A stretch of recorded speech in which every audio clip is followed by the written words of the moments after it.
퇴회식 직전 김영철 부위원장을 만난 문재인 대통령은 비핵화뿐 아니라 방법론까지 언급했고 김 부위원장 일행은 진지하게 경청했다고 설명했습니다. 우리는 최대의 압박 작전을 이어갈 것이고 북한의 변화를 볼 수 있기를 바랍니다. 문 대통령은 단순히 원론적으로 비핵화해야 된다라는 말뿐 아니라 어떤 방법을 택해야 하는지 그 방법론까지 언급을 했다. 그리고 김영철 부위원장 일행은 진지하게 경청을 했다. 여기까지가 청와대가 어제 밝힌 내용입니다. 그러니까 일요일 폐막식 전에 만난 자리에서 이 상당히 구체적인 방법론까지 오고 갔다는 건데요.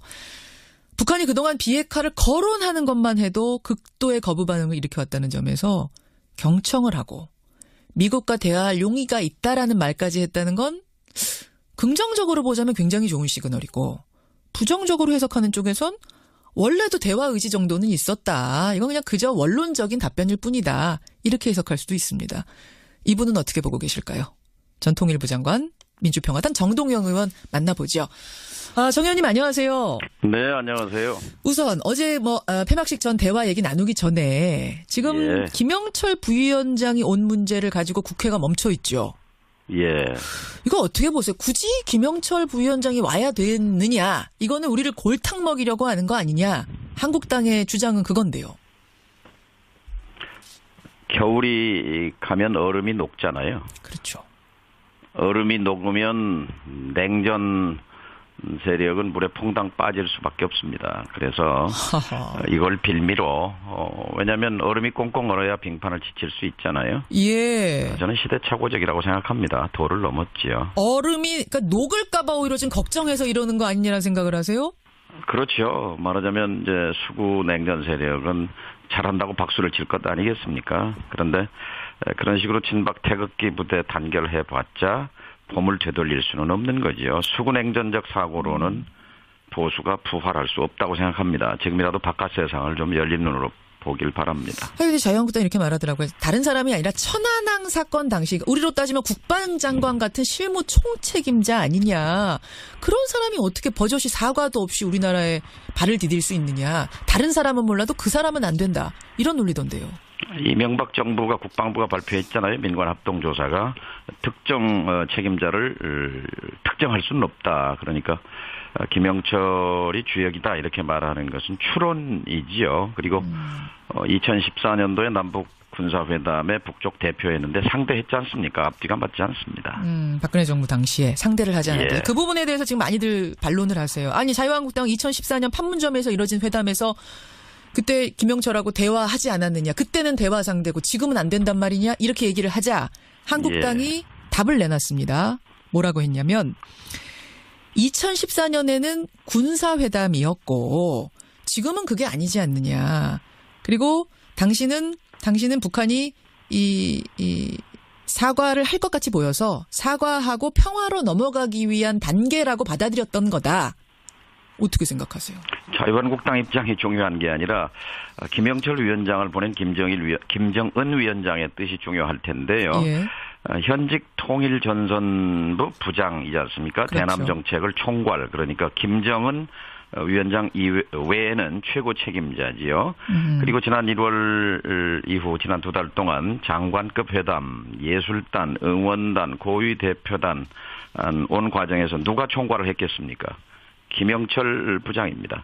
남북 대화를 한다면 최고 책임자를 내려보내는 것 말고 다른 선택은 없었을 거라고 생각합니다. 결국은 남북 정상회담으로 가기 위한 어떤 실무 접촉, 물밑 접촉도 하기 위한 목적이 같이 있었기 때문에 이 사람이 온 것이다. 이렇게 보고 계시는 거군요. 그렇죠. 가장 책임자니까요. 책임 있게 대화를 주고받을 수 있는 거죠. 이런 거 김영철 부장의 방남 과정에 대한 설명에서 이게 판문점 채널로 온 게 아니라 비공식 협의 과정에서 전달받았다 이렇게 설명을 했어요. 정부가. 그 말은 무슨 말이냐면 평양의 노동당 통일전선부와 국정원 간의 핫라인이 복원됐다는 의미거든요. 이건 굉장히 중요한 시사점입니다. 남북관계가 달라진 거죠. 그렇게 보시는군요.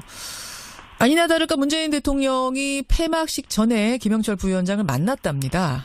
회동을 하고 비핵화를 언급을 했다. 그러자 방법까지 언급을 했대요. 그랬더니 김영철 부위원장이 통일전선부장이 우리도 북미 대화에 용의가 있다. 이렇게 밝혔다는 걸 어제 청와대가 알렸습니다. 그 네. 이상의 구체적인 내용까지는 안 나왔습니다만 어떻게 해석하세요, 이 대화는? 거기서 빠진 말씀이 있는데 용의가 아니라 충분한 용의가 있다. 충분한 용의와 용의는 다르다. 어떻게 다릅니까? 충분한 용의가 있다. 그러니까 이거는 그 얘기를 한 사람이 사실 북한의 의사결정 과정에 직접 참여하는 사람이에요. 당의 중앙군사위원이고 당의 정치국원이고 예. 그리고 통일전선부장이고 예. 하는 사람 입에서 그런 얘기가 나왔기 때문에 이제 남은 것은 우리가 특사를 보내는 일입니다. 대북 특사를 보내서 김정은 위원장의 입에서 직접 조건부 비핵화 의지가 있다는 얘기를 들어야 북미 대화 테이블이 이제 열리게 되는 거죠. 예. 다음 수순은 특사라고 봅니다. 지금 충분한 용의가 있다. 충분한을 꼭 붙여야 된다고 말씀하셨는데 예. 근데 북미 대화하고 싶다는 건 북한이 항상 했단 말이잖아요. 새로운 얘기는 아니잖아요. 다만 미국은 아니 너희들 그렇게 하려면 우리 만나려면 비핵화 선언 먼저 해라. 안 그러면 못 만나주겠다. 이게 항상 부딪혀가지고 안 됐던 예. 거 아닙니까? 그러면 김영철 부위원장이 한 이 말도 충분한 용의가 있다는 말도 그냥 예전에 했던 원론적 수준에서 크게 나아간 것 같진 않은데요. 근데 이제 우리가 원하는 거는 뭐 다 알잖아요. 근데 이제 북이 진정으로 원하는 게 뭔가? 예. 진정으로 원하는 게 전쟁이고 핵인가? 아니면 그들의 의도가 무엇인가를 직접 김정은 위원장을 만나볼 필요가 있는 거지요. 예. 지금 객관적으로 보면은 북이 느끼고 있는 것은 두 가지일 겁니다. 하나는 공포지요. 혹시라도 진짜 전쟁이 날지 모른다는 공포. 예. 그다음에 고통입니다. 제재와 압박으로부터 오는 고통. 이 공포와 고통 두 가지를 갖고는 지금 김정은 위원장이 제시한 핵무력 완성과 경제발전 이 두 가지의 병진 전략이 불가능합니다. 예. 핵무력 완성은 선언을 했는데 경제발전은 불가능하잖아요. 예. 자, 그래서 공포로부터 벗어나고 고통으로부터 벗어나는 것이 국가 전략 목표겠죠. 그것을 위해서 평창에 참여한 것도 사실은 남북관계를 겨냥한 것이지만 남북관계 뒤에 있는 예. 북미 관계를 겨냥한 것이라고 봅니다. 그러니까 우리 북미 대화 의지가 있다. 이건 전에도 얘기했고 지금도 얘기하는 거지만 그때와 지금은 온도차가 있단 말씀. 북한은 끊임없이 서울보다는 워싱턴을 주목합니다. 예, 한국 예. 대통령의 말보다는 미국 대통령이 무슨 말을 하는가에 늘 안테나를 세우고 그렇죠. 보거든요. 예. 그래서 김영철 위원장이나 김여정 특사가 예. 부부장이 여기 와서 듣고 싶었던 것은 미국에 대한 이야기, 트럼프 대통령에 대한 이야기, 또 남북 관계에 대한 한국 정부의 의지 이런 것들을 듣고 확인하고 싶었을 겁니다. 예. 뭘 들었을까요, 좀? 그렇죠. 한국 정부의 의지는 확인했을 것이고 예. 또 한국 대통령은 미국 대통령과 4차례나 공식 정상회담을 했고 한 달에 한 번씩 통화하잖아요. 예. 한미 동맹이고 그러니까 한미 동맹을 통해서 한국을 통해서 정동 의원님? 정 의원님? 전화가 조금 문제가 생겼나요? 정동영 의원님? 예, 전화에 조금 문제가 생긴 것 같습니다. 그러니까 북미 대화에 용의가 있다라는 이 말, 충분한 용의가 있다라는 이 말, 예전에도 했고 지금도 하는 말이지만 분명히 지금에는 온도차가 있다. 왜냐, 북한이 예전보다 훨씬 공포와 제재에 의한 압박을 받고 있는 상태이기 때문에 비핵화로 나아갈 수 있는 첫걸음을 지금 뗀 상태 아닌가라고 정동영 전 장관, 정동영 의원은 해석을 하고 계시는 것 같아요. 정동영 의원님. 예, 유선 전화를 연결했는데 어떻게 뚝 끊어졌습니다. 그러셨어요. 중요한 말 하고 계셨는데. 근데 제가 알아들었고요. 예. 지금 청취자 질문도 들어오고 제가 꼭 하나 좀 끝으로 드리고 싶은 말이 뭐냐면 예. 지금 보수 진영을 중심으로 4월 위기설, 4월 전쟁설 이런 게 일파만파 퍼지고 있더라고요. 예. 이거 따지고 보면 작년에도 4월 위기설 있었던 것 같은데 어떻게 보세요? 4월 군사훈련이 있고 이제 백악관에서 예. 북미 대화로 안 가면 거친 단계가 있을 거다라고 해서 최대 압박 이런 것들이 근거일 텐데요. 예. 어쨌든 최근에 그 미국 언론들에 나온 그 부정확한 보도가 이것을 증폭시킨 건 맞는데요. 그러나 정확한 근거 없는 이런 그 불안감 부추기기는 우리 국민에게 치명적인 위해를 준다고 생각합니다. 가짜 뉴스입니까? 가짜 뉴스? 미국은 예. 미국인이 15만 명 있고 예. 미군이 2만 8천 명, 그 가족이 8천 명이 있습니다. 예. 소개령이 내려진 것도 아니고 미국 여행객들에게 여행 주의가 내려진 것도 아니고 기업들의 경고가 있는 것도 아닙니다. 예. 백악관도 선제 타격은 고려하지 않고 있다고 분명하게 부인하고 있는 마당에 부정확한 정보를 유포시키는 것은 정말로 무책임한 그렇죠. 혐의라고 생각합니다. 정말 무책임한 혐의. 지금 돌아다니는 얘기로는 뭐 미국 대사관에 소개령을 내렸다. 미국 전혀 근거 없는 시민들 얘기입니다. 전혀 근거 없는 얘기라는 거 다시 한번 말씀드리고요. 아까 특사 얘기하셨는데 지금 20초밖에 안 남았습니다만 예. 특사로는 누가 가면 좋겠습니까?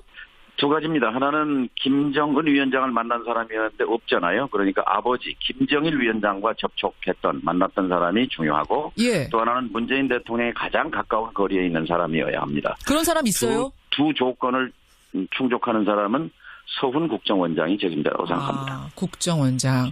국정원장이 움직이면 뭔가 좀 은밀하고 비밀스러운 느낌이 들어서 국민들한테는 썩 좋진 않다 뭐 이런 평하는 분들도 계시던데. 남북관계에서 김대중 대통령 시절에 임동원 국정원장이 김정일 위원장과 예. 상당히 신뢰가 있는 그 채널을 갖고 있었던 것이 굉장히 중요했죠. 아마 서훈 원장이 움직이는 것이 북에도 남에도 편한 그런 입장이라고 생각합니다. 여기까지 말씀 듣겠습니다. 고맙습니다. 예, 감사합니다. 민주평화당 정동영 의원 전 통일부 장관이었습니다. 부장입니다. 남북 대화를 한다면 예. 최고 책임자를 내려보내는 것 말고 다른 선택은 없었을 거라고 생각합니다. 결국은 남북 정상회담으로 가기 위한 어떤 실무 접촉, 물밑 접촉도 하기 위한 목적이 같이 있었기 때문에 이 사람이 온 것이다 이렇게 보고 계시는 거군요. 그렇죠. 가장 예. 책임자니까요. 책임 있게 대화를 주고받을 수 있는 거죠. 이런 그리고 예. 예, 김영철 부장의 방남 과정에 대한 설명에서 예. 이게 판문점 채널로 온 게 아니라 비공식 협의 과정에서 전달받았다 이렇게 설명을 했어요. 정부가. 예, 그 말은 예. 무슨 말이냐면 평양의 노동당 통일전선부와 국정원 간의 핫라인이 복원됐다는 의미거든요. 이건 굉장히 중요한 시사점입니다. 남북관계가 달라진 거죠. 그렇게 보시는군요. 아니나 다를까 문재인 대통령이 폐막식 전에 김영철 부위원장을 만났답니다.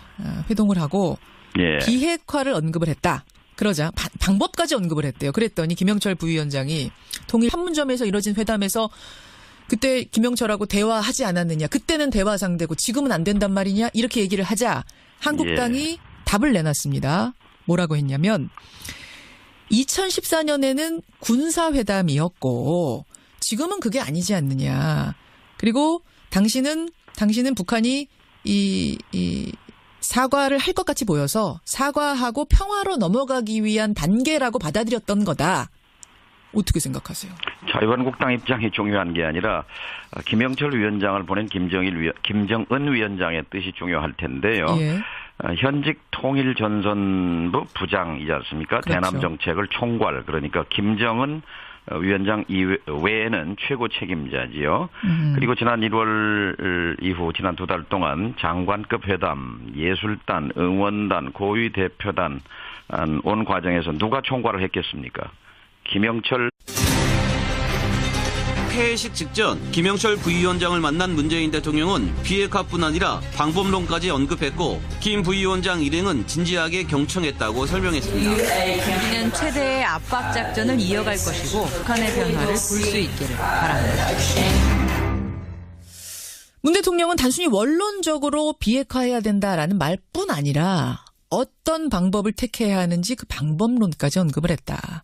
그리고 김영철 부위원장 일행은 진지하게 경청을 했다. 여기까지가 청와대가 어제 밝힌 내용입니다. 그러니까 일요일 폐막식 전에 만난 자리에서 이 상당히 구체적인 방법론까지 오고 갔다는 건데요. 북한이 그동안 비핵화를 거론하는 것만 해도 극도의 거부 반응을 일으켜왔다는 점에서 경청을 하고 미국과 대화할 용의가 있다라는 말까지 했다는 건 긍정적으로 보자면 굉장히 좋은 시그널이고 부정적으로 해석하는 쪽에선 원래도 대화 의지 이제 수구 냉전 세력은 잘한다고 박수를 칠 것 아니겠습니까? 그런데 그런 식으로 친박 태극기 부대 단결해봤자 봄을 되돌릴 수는 없는 거죠. 수구 냉전적 사고로는 보수가 부활할 수 없다고 생각합니다. 지금이라도 바깥 세상을 좀 열린 눈으로 보길 바랍니다. 근데 자유한국당 이렇게 말하더라고요. 다른 사람이 아니라 천안함 사건 당시 우리로 따지면 국방장관 같은 실무 총책임자 아니냐. 그런 사람이 어떻게 버젓이 사과도 없이 우리나라에 발을 디딜 수 있느냐. 다른 사람은 몰라도 그 사람은 안 된다. 이런 논리던데요. 이명박 정부가 국방부가 발표했잖아요. 민관합동조사가 특정 책임자를 특정할 수는 없다. 그러니까 김영철이 주역이다 이렇게 말하는 것은 추론이지요. 그리고 2014년도에 남북 군사회담에 북쪽 대표했는데 상대했지 않습니까? 앞뒤가 맞지 않습니다.